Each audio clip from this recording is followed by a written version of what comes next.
Assalamualaikum warahmatullahi wabarakatuh. Perkenalkan, nama saya Putri Hagestarini dengan NPM 2172148 PTK 2B. Materi yang akan sampaikan adalah hakikat keimanan. Apa itu iman? Pengertian iman yaitu iman sebagian besar ada di hati, keyakinan yang teguh. Iman yang benar akan ditunjukkan dalam tindakan manusia, berarti percaya. Dalam firman Allah dan sabda Nabi, kata iman terkadang digabungkan dengan apa yang diyakini, misalnya aliman billah, aliman bi ayatillah, aliman bil yaumil akhir, dan sebagainya. Dan terkadang menggunakan munfarid, misalnya allazina amanu, almanu minun, dan lain-lain. Dan sangat penting sekali kita ketahui rukun iman. Rukun iman ada 6, yaitu 1. Iman kepada Allah. 2. Iman kepada malaikat-malaikat Allah. 3. Iman kepada kitab-kitab Allah. 4. Iman kepada Rasul Allah. 5. Iman kepada hari kiamat. 6. Iman kepada qada dan qadar. 1. Iman kepada Allah.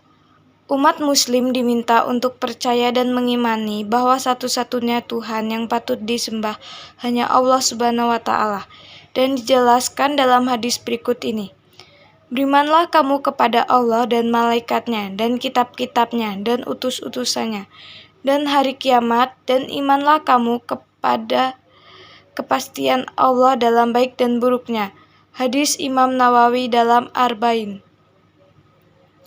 2. Iman kepada malaikat Allah.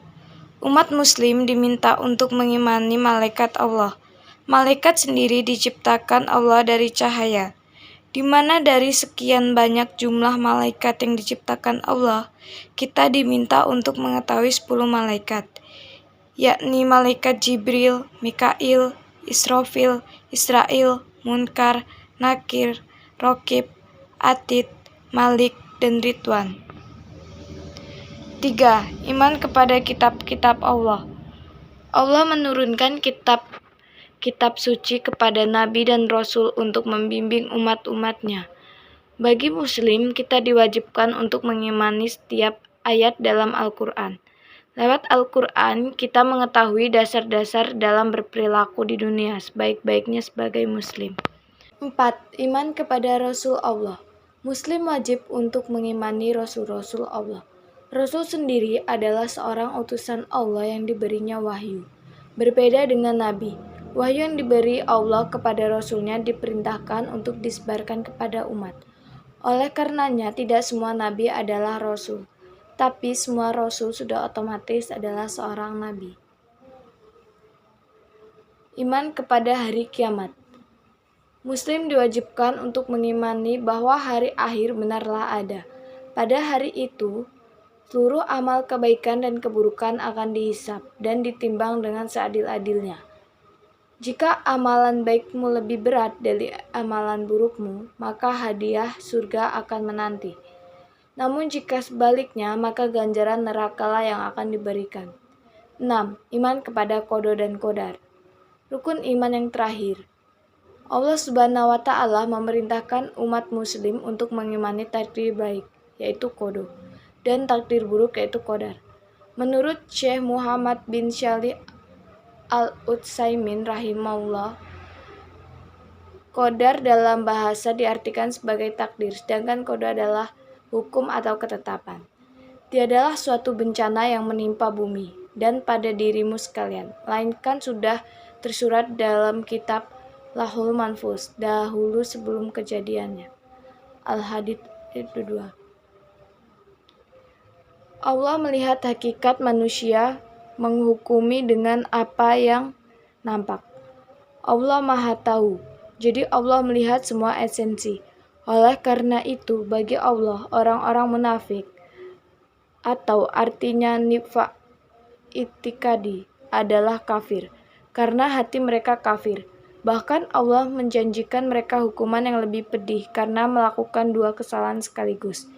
Yang pertama adalah ketidakpercayaan. Yang kedua adalah penipuan. Ini berarti menipu orang-orang percaya dengan menunjukkan iman ketika pikiran mereka tidak percaya. Orang-orang memiliki pengetahuan yang terbatas dan diperintahkan untuk membuat keputusan berdasarkan apa yang nampak. Penyebab naik turunnya iman. Adapun keyakinan yang hadir atau tidak dalam diri kita setiap saat.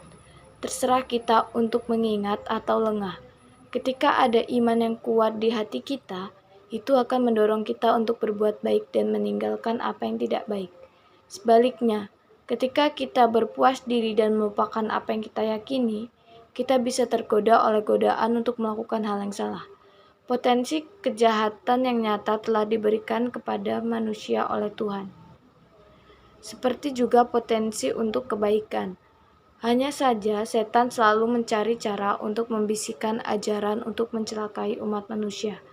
Setan ini memiliki dua bentuk, setan kelompok jin dan setan kelompok manusia. Saat kita terlena dan linglung, bisikan setan bisa mendorong kita untuk 1. Kuat lemahnya iman.